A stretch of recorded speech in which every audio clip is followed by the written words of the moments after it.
महानगर निगम अंतर्गत म्युनिसिपालिटी छक निकटरे थिबा सांबादिक भवनठारे पश्चिमांचल एकता मंच पक्षरु एक सांबादिक सम्मेलन अनुष्ठित होଯାଇଛି। आसंता 21 रु 23 तारिख पर्यंत पंचम जातीय सम्बलपुरी सम्मेलन अनुष्ठित हेबाकु जाଉଛି। ଏହି ଅବସରରେ ଏକ ସମ୍ବଲପୁରୀ ହାଟର ଆୟୋଜନ କରାଯିବ।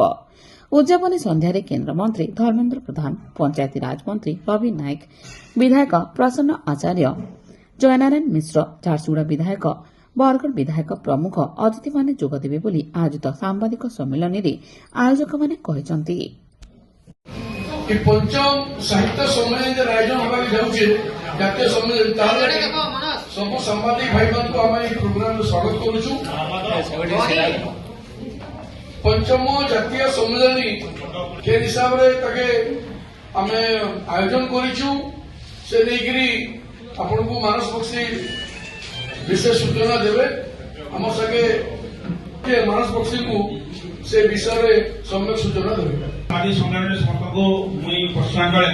मुख्य